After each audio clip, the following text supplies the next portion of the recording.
Maître Sylvain Tantin, bonjour. Bonjour. Nous rappelons que vous êtes le président de la Chambre des notaires. Aujourd'hui, le thème, la prescription acquisitive, sous l'article 712 du Code civil.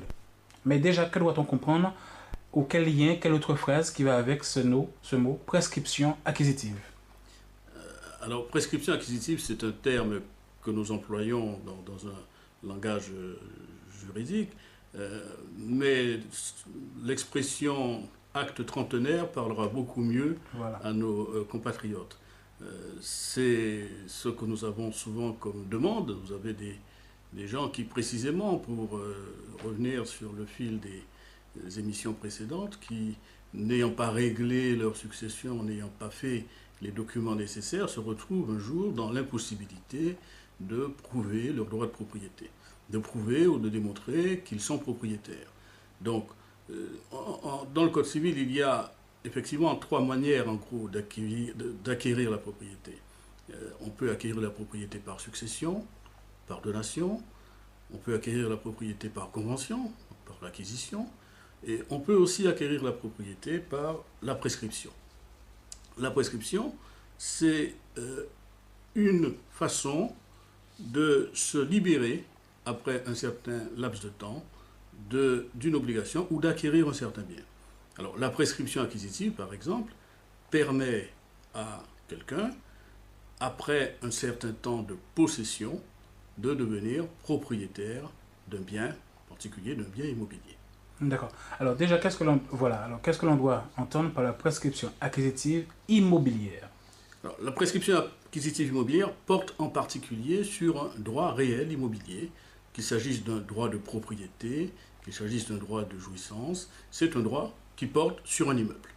Donc terre, terrain, immeuble, Immeuble, et éventuellement jardin. Exactement. Voilà. Alors, maintenant,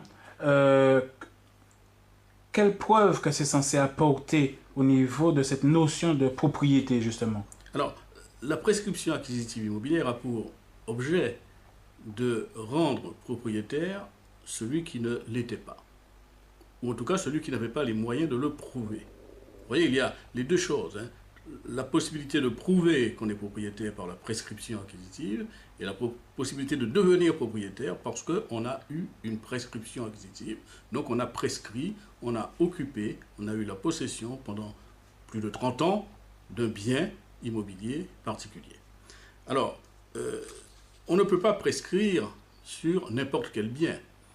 Il ne s'agit pas d'occuper un bien quelconque pendant un certain nombre d'années et de dire ensuite qu'on est devenu propriétaire. Et on vient voir le notaire en disant, voilà, je suis là depuis plus de 30 ans, mes parents étaient là, mes grands-parents étaient là, je veux que vous me fassiez un acte de prescription, qu'on appelle un acte trentenaire. Il y a des biens qu'on ne peut pas prescrire. Et en particulier chez nous, ça doit être dit très clairement. Alors justement, avant d'aller plus loin, alors pour tous ceux qui ne sont pas familiers forcément à cette définition de l'acte trentenaire, que doit-on comprendre d'un point de vue juridique de ce qu'il y a derrière le mot trentenaire? Alors, trentenaire, c'est le délai de 30 ans. C'est le délai de possession. D'une manière générale, dans le Code civil, les droits réels ou personnels s'éteignent ou s'acquièrent par un délai de 30 ans. Le délai de 30 ans, c'est le délai normal. Quand il n'y a pas de papier. Quand il n'y a pas de document, il n'y a rien. C'est-à-dire vous étiez sur un terrain, on ne sait pas à qui il est pendant 30 ans. Il y a d'autres conditions. Il y a d'autres conditions. Mais en fait, la première condition, c'est qu'il faut déjà y être pendant au moins 30 ans. Voilà, avoir occupé les lieux pendant 30 ans. Être en possession des lieux pendant 30 ans, que ce soit par vous-même ou que ce soit par vos parents. Parce qu'il y a les jonctions de possession. D'accord. Alors, donc, dit comme ça, cela peut paraître évident. Celui qui a occupé un bien pendant plus de 30 ans devient propriétaire de ce bien. Voilà. Mais ce n'est pas aussi simple que cela. Parce que si cela l'était, nous aurions évité bien des ennuis. Donc il faut clarifier beaucoup de termes et clarifier pour expliquer à nos clients, à nos compatriotes, pour quelles raisons, bien souvent, nous ne pouvons pas, nous notaires, établir un acte de prescription acquisitive ou un acte trentenaire. Donc il y a des choses à définir. Tout d'abord, on dit qu'il faut qu'il y ait une possession pendant plus de 30 ans. Qu'est-ce que c'est que la possession? La possession, c'est d'être détenteur de quelque chose, d'avoir la jouissance de quelque chose, d'être sur quelque chose. Par exemple, vous êtes sur un terrain, vous occupez un terrain, vous en avez la jouissance, vous pouvez vaquer à vos occupations sur ce terrain. Alors, il faut que cette possession se manifeste de façon utile. Lorsqu'on parle de possession utile, on entend tout d'abord qu'il faut qu'il y ait des actes matériels. Donc vous ne pouvez pas dire qu'il y a possession si vous occupez de façon aléatoire. De temps en temps, vous êtes là, vous venez, vous partez, vous n'avez pas un sentiment d'occupation pérenne. Alors justement, où vient la force et l'importance du mot preuve? Oui. Alors, avant, donc, cette acquisition trentenaire passe par une prescription acquisitive immobilière. Oui. Mais comment, pour valider cette prescription, l'on peut prouver ou l'on devrait prouver justement? Alors, il faut déjà prouver par des actes matériels qu'il y a eu une possession. Alors, ces actes matériels peuvent Une possession ou une occupation? Disons que les deux se confondent à ce niveau. D'accord. À ce niveau matériel. Au niveau matériel, il y a l'occupation, il y a aussi des éléments de preuve que l'on peut apporter. Ce que font souvent les gens, c'est la fourniture d'un extrait de matrice cadastrale. Matrice cadastrale, vous voyez bien que c'est moi qui suis propriétaire, puisque c'est écrit sur la matrice cadastrale, il y a mon nom au cadastre. Alors, je rassure, ou je mets les choses au point tout de suite, le cadastre n'est pas un titre de propriété. Ce n'est pas parce que vous êtes immatriculé au cadastre que vous êtes propriétaire. Le cadastre est un instrument fiscal qui a pour but de déterminer qui paie l'impôt. Alors c'est clair que si vous êtes inscrit à la matrice cadastrale en tant que propriétaire d'un terrain donné, il y a de fortes chances que vous le soyez vraiment. Mais ce n'est pas en soi une preuve suffisante. Ce n'est pas une preuve suffisante. Ce n'est pas suffisant, ce n'est pas parce que vous êtes inscrit que vous êtes propriétaire. Alors c'est très important de le dire. Alors justement, parce que aussi, quand vous parlez de cadastre, donc ce qui veut dire que des personnes, je profite, qui seraient en intention d'acheter, d'acquérir, donc de devenir propriétaire, ne doivent pas se suffire de celui qui dit vendre un terrain qui lui appartient de cadastre. Certainement pas. Certainement pas. C'est une erreur de croire que le fait d'être inscrit à la matrice cadastrale indique définitivement et de façon sûre et certaine que vous êtes propriétaire. Ça ne veut rien dire en fait. Je n'ai pas jusque-là. En termes de propriété. En termes de propriété, ce n'est pas un justificatif du droit de propriété. D'accord ? C'est une indication. Il est clair que si je suis inscrit à la matrice cadastrale, il y a de fortes chances que je sois propriétaire. Mais bien souvent, celui qui est inscrit à la matrice cadastrale, c'est celui qui paie l'impôt, tout simplement. C'est ça que ça veut dire. Ça ne veut pas dire qu'il est propriétaire. D'accord. Donc, c'est quand même un commencement de preuve. Parce que si vous êtes inscrit à la matrice cadastrale, il y a de fortes chances, comme je vous le dis, que vous soyez propriétaire. Donc, le fait d'être inscrit au cadastre, c'est un commencement de preuve. Le fait de payer l'impôt, donc vous justifiez que depuis des années, vous payez des taxes foncières, éventuellement les taxes d'habitation, c'est un moyen de preuve. Mais il y a toutes sortes d'autres moyens de preuve. Alors justement, quels sont tous ces biens susceptibles d'être prescrits sous cette fameuse article de loi 2226 du Code civil? Alors, on peut prescrire toutes sortes de biens. On peut prescrire toutes sortes de biens. En particulier, nous parlons ici de prescription de biens immobiliers.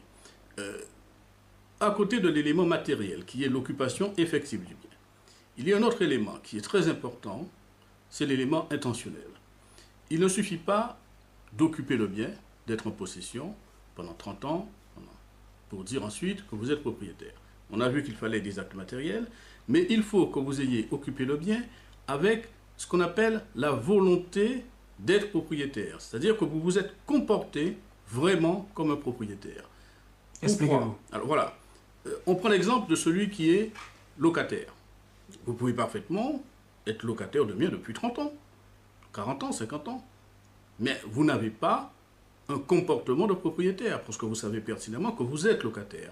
Vous savez que le propriétaire vous êtes lié au propriétaire par un contrat qui fait que vous occupez les lieux. Mais ce n'est pas cette occupation-là qui vous permet de faire une prescription acquisitive.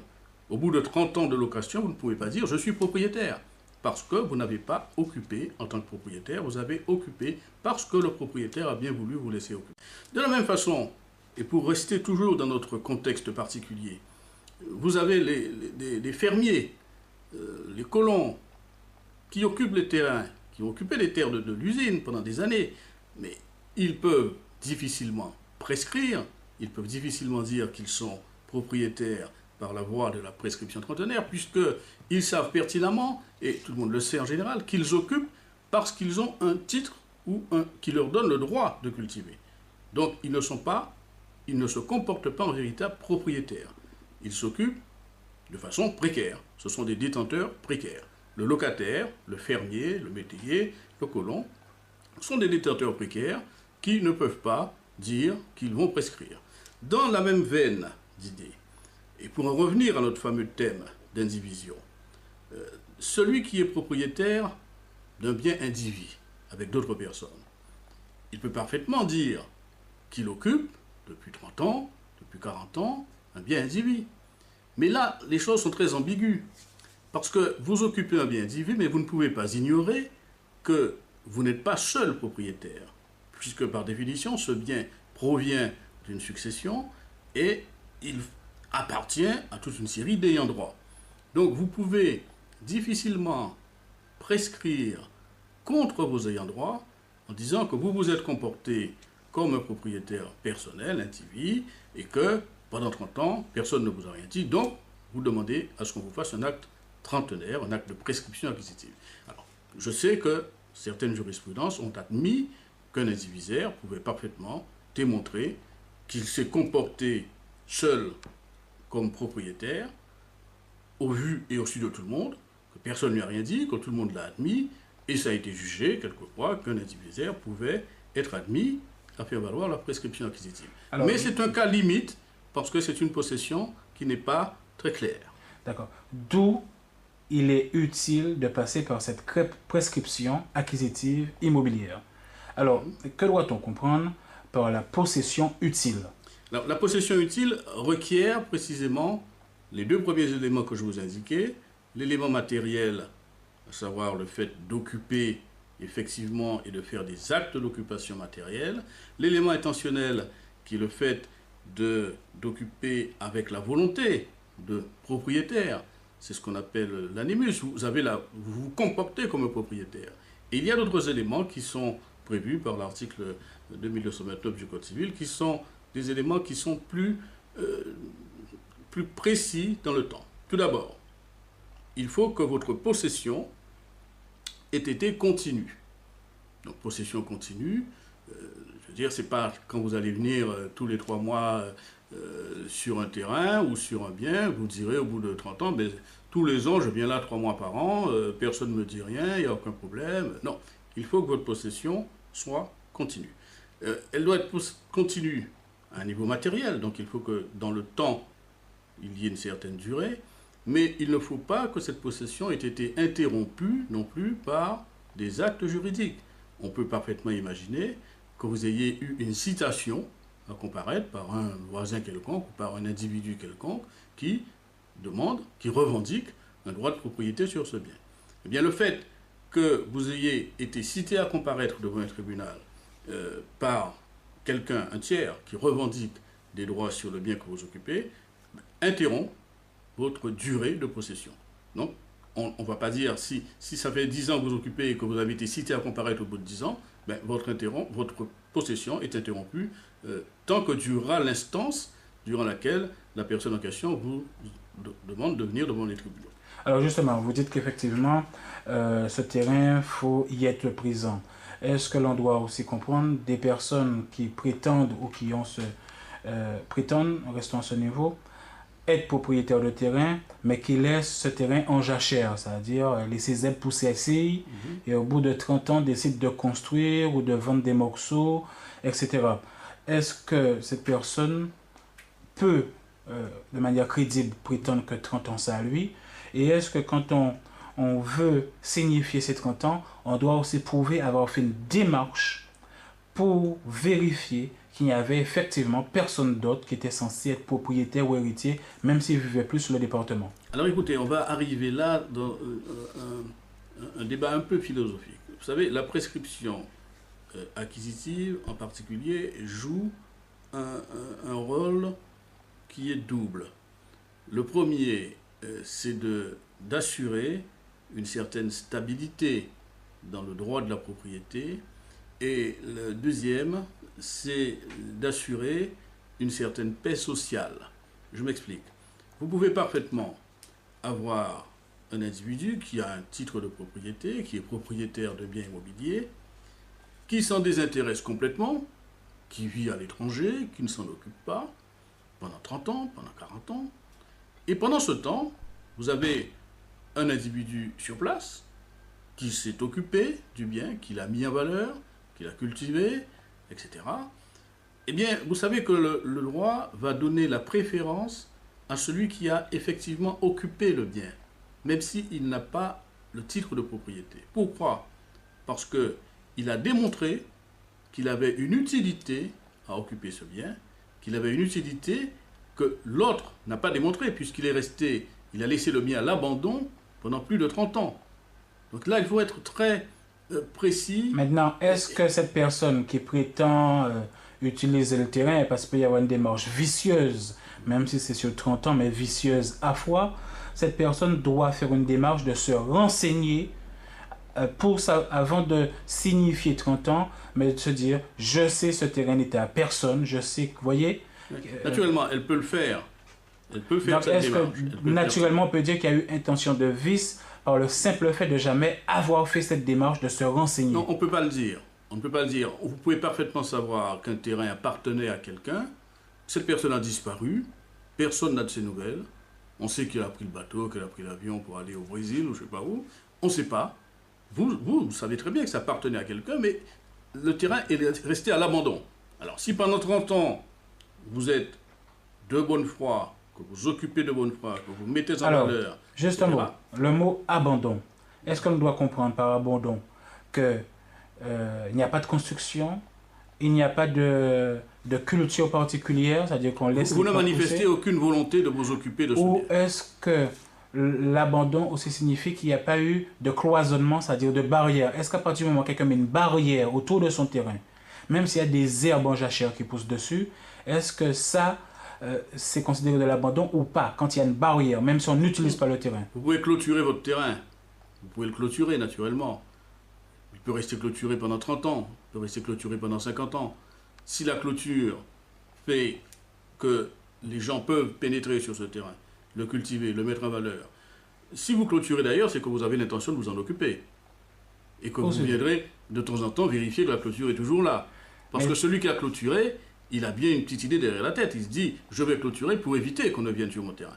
Donc, mais si je clôture pour signifier que c'est une propriété acquise. Oh, oui, vous avez le droit.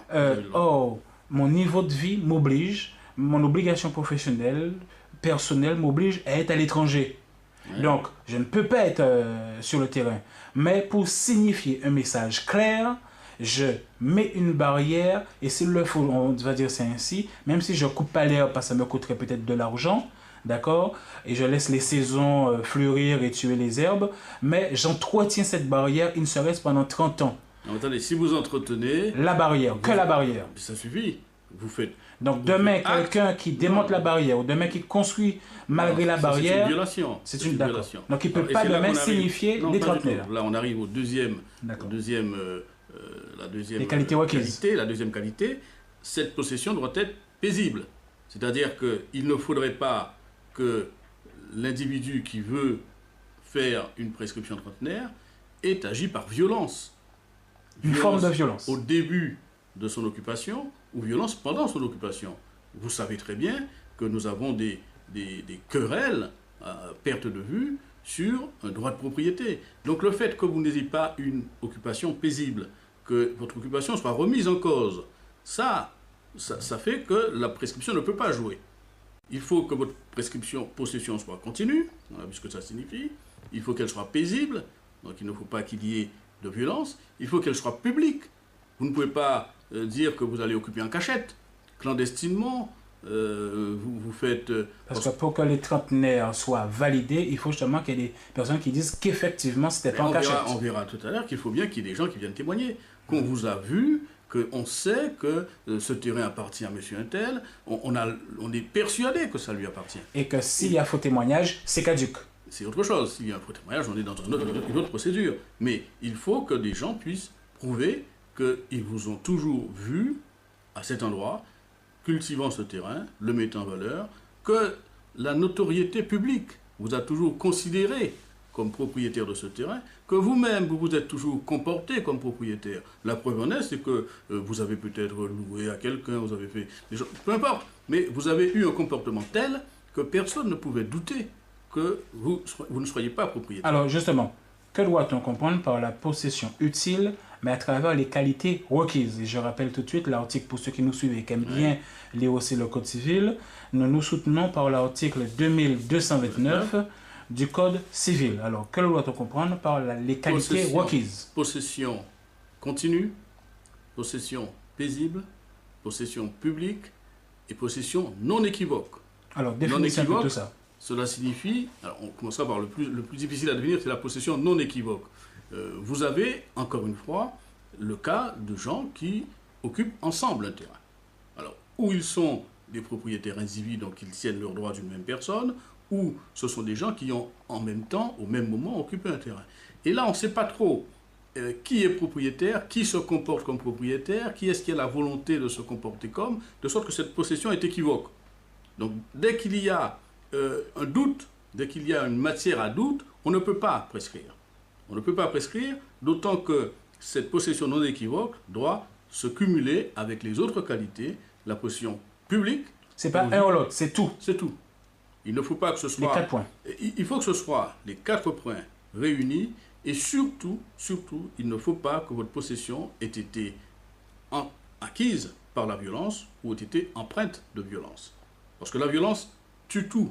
À partir du moment où on peut démontrer qu'à un moment quelconque, vous avez dû ferrailler, vous avez dû sortir un fusil pour contester le droit d'un autre qui venait dire « mais non, c'était à moi ». À partir de ce moment-là, on peut prouver qu'il y a une notion de violence. Il n'y a pas eu de possession paisible, publique, continue et non équivoque. À partir de ce moment-là, on ne peut pas dresser d'acte de notoriété. Notoriété qui constate la prescription acquisitive. Alors, reprenons ces 4 points essentiels. Possession continue, c'est-à-dire c'est pendant les 30 ans. 30 ans, il ne faut pas qu'elle ait été interrompue ni par une revendication d'un tiers, ni par le fait que vous-même, matériellement, vous n'y soyez pas. D'accord. Possession paisible. Paisible, il ne faut pas qu'il y ait eu de violence, il ne faut pas qu'il y ait eu de contestation violente, il ne faut pas que vous-même ayez, par la force, pris possession du terrain, ça serait trop facile. En cassant une barrière, en retirant une borne. En venant menacer des gens, en demandant aux gens de s'en aller, etc. Possession publique. Au vu et au su de tout le monde, y compris de la force publique. Bien souvent d'ailleurs, lorsque l'on veut faire état d'une prescription acquisitive, on va demander au maire, à la police municipale de témoigner que cette personne a toujours été là et que personne ne s'en est jamais plaint. Et vous avez déjà dit pour possession non équivoque. Non équivoque. Alors, possession utile, revenons sur cette notion de durée. Oui, la durée, d'une manière générale, doit être de 30 ans. Alors, 30 ans, ce n'est pas obligatoirement 30 ans accomplis par une même personne. Il peut y avoir jonction des durées.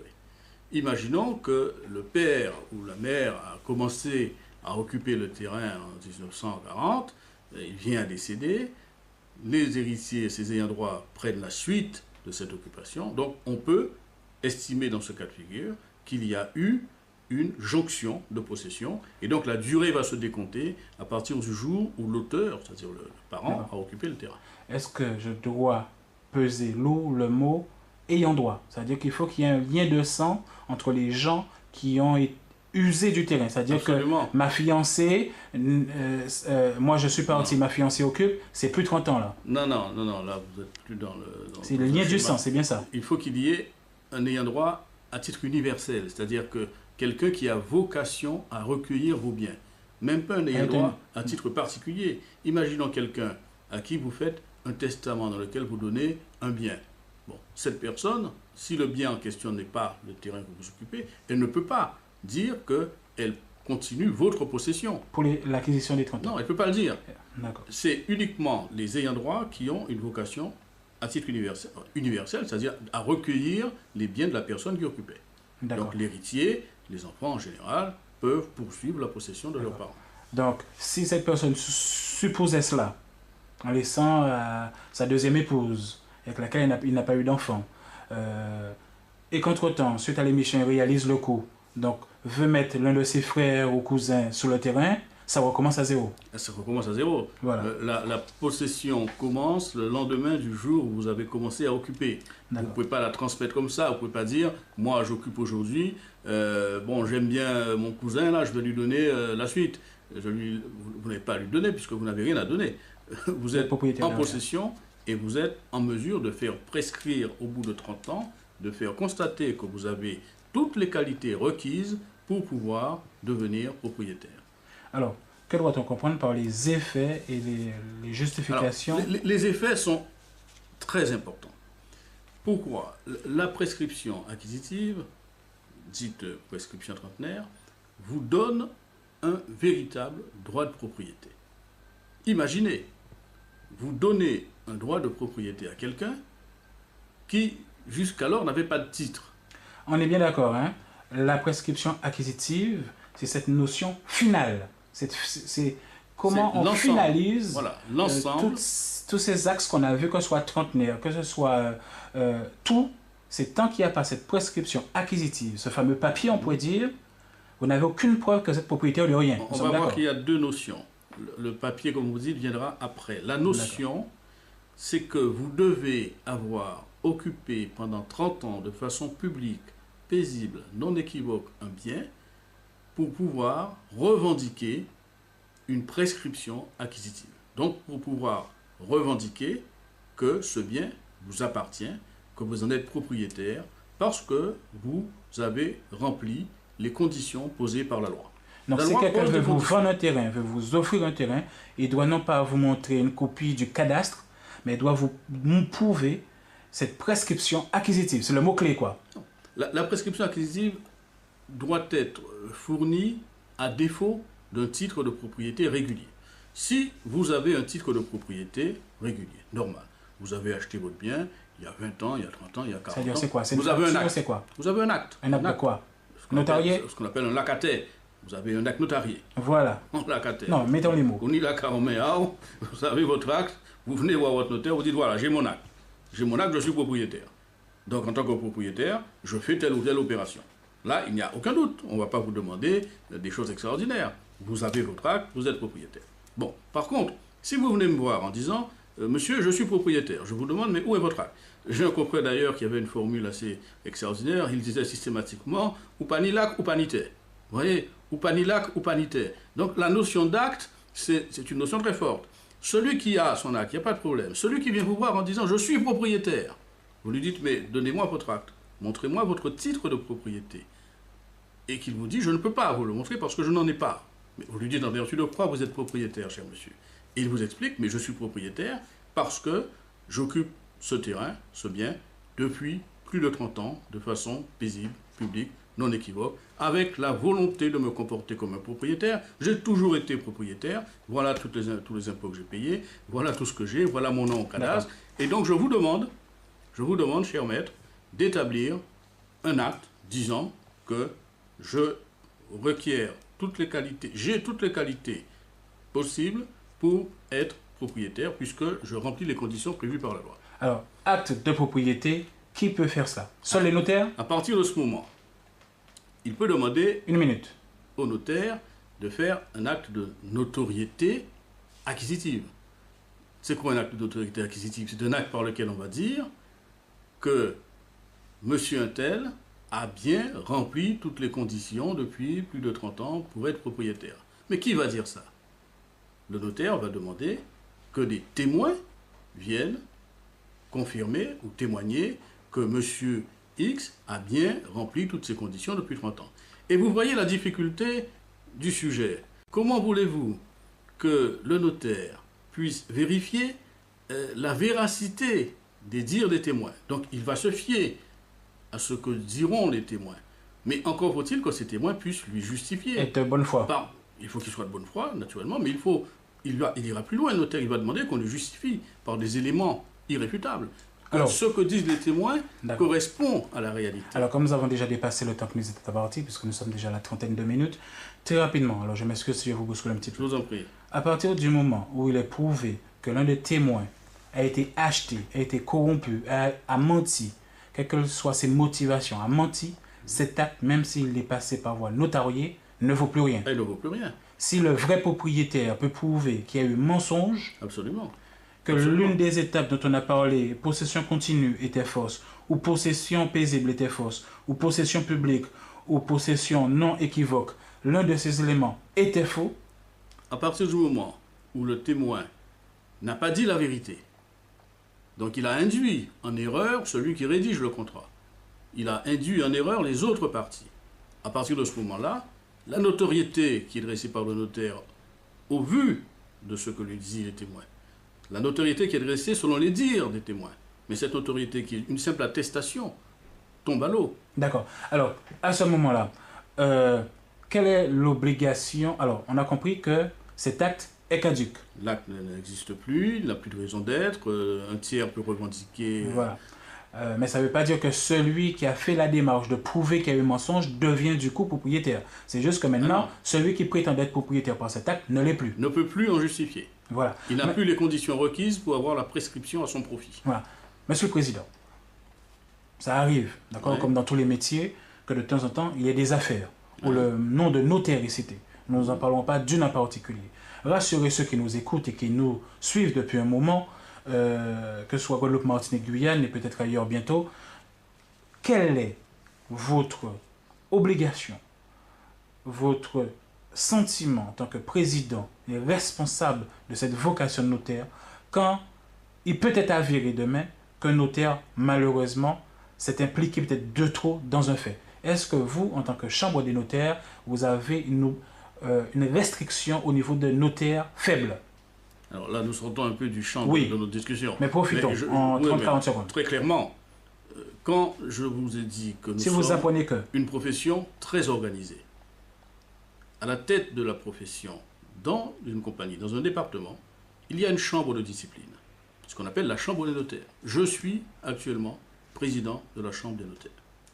Si l'un des notaires de ma compagnie a manqué à ses obligations essentielles, obligation de probité, notamment obligation d'honnêteté, eh bien, ce notaire sera traduit devant la chambre de discipline qui prendra les sanctions qui sont prévues par la loi. que risque-t-il? Ben, il risque gros. Non, mais dites-nous. Il risque gros. Il risque au pire d'être destitué, c'est-à-dire qu'il risque d'être radié définitivement de la profession avec l'échelle nationale. Avec en plus éventuellement des sanctions pénales ou des sanctions civiles pécuniaires. D'accord. Et la Chambre joue pleinement son rôle. Rassurez-vous, nous n'avons pas l'intention... Nous faisons notre métier de chambre de discipline. D'accord. Parce que l'on rappelle que les notaires sont assermentés. Nous sommes des officiers publics. C'est-à-dire votre parole comme étant un acte de foi, un acte de loi. C'est-à-dire que c'est comme qui dit qu'on pourrait dire que vous êtes des policiers, c'est-à-dire que vous ne pouvez pas mentir à partir du moment où vous parlez en tant que notaire. C'est plus grave que ça, monsieur. Nous sommes détenteurs d'une partie de la puissance publique. C'est-à-dire que par nous s'exprime l'État. La force authentique que nous donnons aux actes, nous la donnons parce que nous avons une délégation de la puissance publique. Alors, je m'excuse. Donc, un officier public ne peut pas se permettre certaines choses et il y a des règles très strictes auxquelles nous sommes tenus, et la chambre de discipline est là pour veiller à ce que ces règles soient respectées. Alors, je m'excuse d'avoir débordé. En tout cas, vous rassurez tous ceux qui nous regardent, tous ceux qui nous écoutent, qu'en tant que président, en tout cas tant que vous serez président, que si un être humain... C'est pas tant que je serai président. En tout cas, c'est vous qui parlez. Oui, tant que l'institution fonctionnera comme elle fonctionne, la chambre de discipline... Vous faites obligation de respecter des êtres humains victimes, même si demain il peut se révéler que ce soit un notaire sur 1 million, mais vous vous obligerez à respecter cette personne. Et pourquoi, à votre avis, notre profession a-t-elle traversé les siècles? Non, c'est moi qui vous pose la question. Elle a traversé les âges. Parce que nous avons... Vous tenez cet engagement. Si quelqu'un vous fait un recours, donc ils peuvent vous écrire à vous. Mais nous avons cette exigence d'éthique, cette exigence de responsabilité et cette exigence de probité.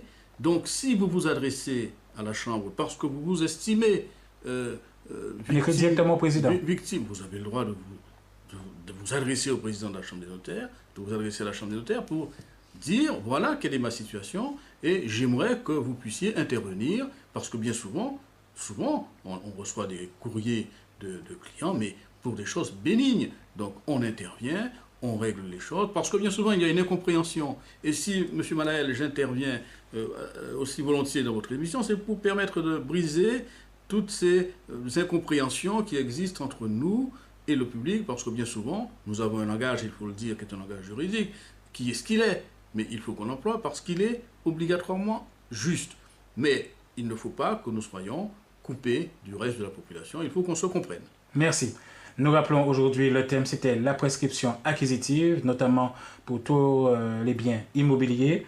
Un dernier mot sur ça. Donc, c'est vraiment ça, cet élément qui peut prouver que l'on est propriétaire. Le dernier mot que j'aurais à dire là-dessus, et je prendrai un peu de temps si vous permettez, sur ce thème-là. On est déjà à 36 là. Oui, d'accord. C'est que bien souvent, des clients se plaignent que les notaires ne veulent pas faire d'actes trentenaires.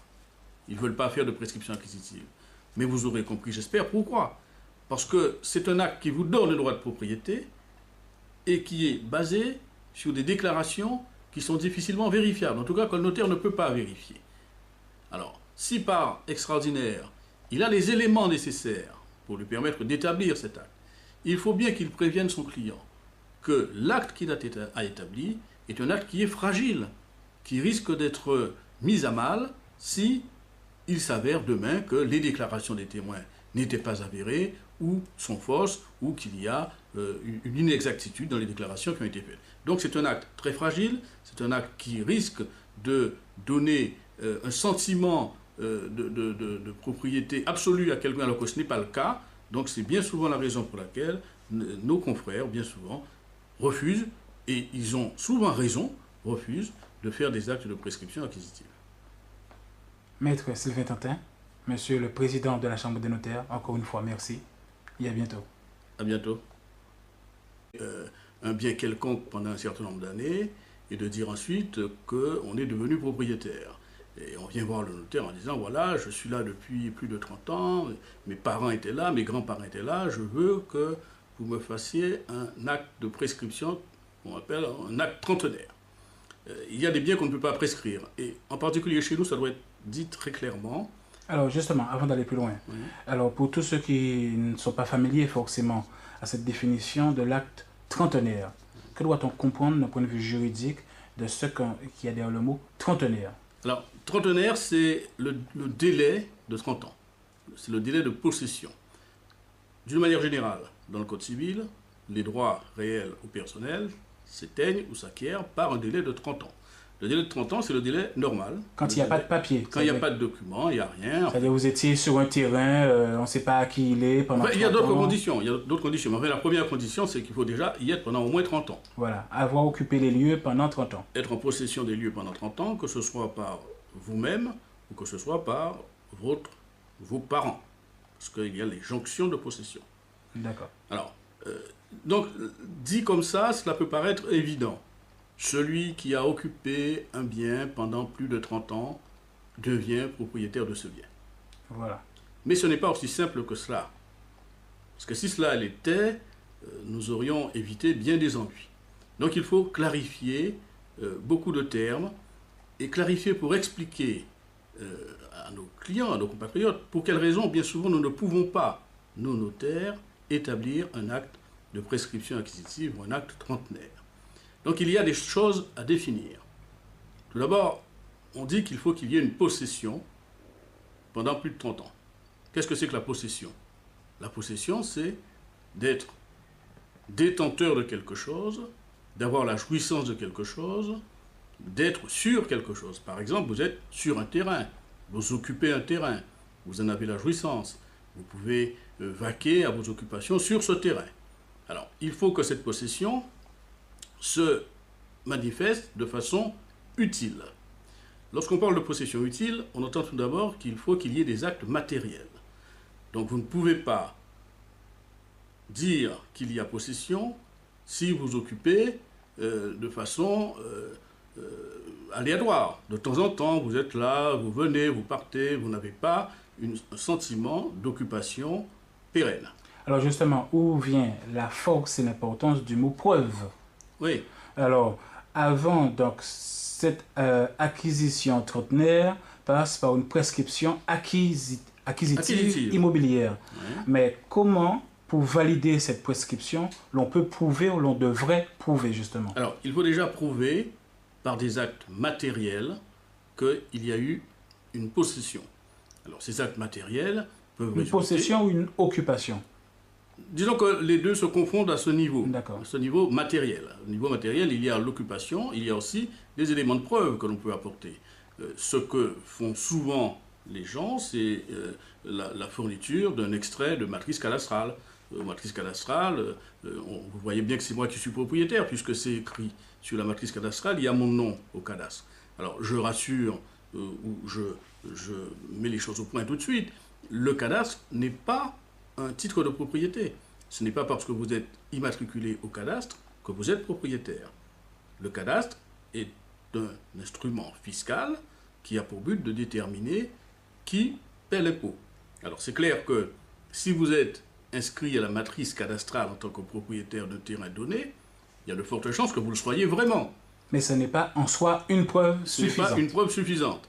Ce n'est pas suffisant, ce n'est pas parce que vous êtes inscrit que vous êtes propriétaire. Alors c'est très important de le dire. Alors justement, parce que aussi, quand vous parlez de cadastre, donc ce qui veut dire que des personnes, je profite, qui seraient en intention d'acheter, d'acquérir, donc de devenir propriétaire, ne doivent pas se suffire de celui qui dit vendre. Acquérir un certain bien. Alors la prescription acquisitive, par exemple, permet à quelqu'un, après un certain temps de possession, de devenir propriétaire d'un bien particulier, d'un bien immobilier. D'accord. Alors déjà, qu'est-ce que l'on doit entendre par la prescription acquisitive immobilière? Alors, la prescription acquisitive immobilière porte en particulier sur un droit réel immobilier, qu'il s'agisse d'un droit de propriété, qu'il s'agisse d'un droit de jouissance. C'est un droit qui porte sur un immeuble. Donc terre, terrain, immeuble, Immeuble, et maison, éventuellement jardin. Exactement. Voilà. Alors, maintenant, quelle preuve que c'est censé apporter au niveau de cette notion de propriété, justement? Alors, la prescription acquisitive immobilière a pour objet de rendre propriétaire celui qui ne l'était pas. Ou en tout cas, celui qui n'avait pas les moyens de le prouver. Vous voyez, il y a les deux choses. La possibilité de prouver qu'on est propriétaire par la prescription acquisitive et la possibilité de devenir propriétaire parce qu'on a eu une prescription acquisitive. Donc on a prescrit, on a occupé, on a eu la possession pendant plus de 30 ans d'un bien immobilier particulier. Alors, on ne peut pas prescrire sur n'importe quel bien. Il ne s'agit pas d'occuper... Maître Sylvain Tantin, bonjour. Bonjour. Nous rappelons que vous êtes le président de la Chambre des notaires. Aujourd'hui, le thème, la prescription acquisitive, sous l'article 712 du Code civil. Mais déjà, que doit-on comprendre ou quel lien, quelle autre phrase qui va avec ce mot prescription acquisitive? Alors, prescription acquisitive, c'est un terme que nous employons dans un langage juridique, mais l'expression acte trentenaire parlera beaucoup mieux à nos compatriotes. C'est ce que nous avons souvent comme demande. Vous avez des gens qui, précisément, pour revenir sur le fil des émissions précédentes, qui, n'ayant pas réglé leur succession, n'ayant pas fait les documents nécessaires, se retrouvent un jour dans l'impossibilité de prouver leur droit de propriété, de prouver ou de démontrer qu'ils sont propriétaires. Donc, dans le Code civil, il y a effectivement 3 manières, en gros, d'acquérir la propriété. On peut acquérir la propriété par succession, par donation, on peut acquérir la propriété par convention, par l'acquisition, et on peut aussi acquérir la propriété par la prescription. La prescription, c'est une façon de se libérer, après un certain laps de temps, d'une obligation ou d'acquérir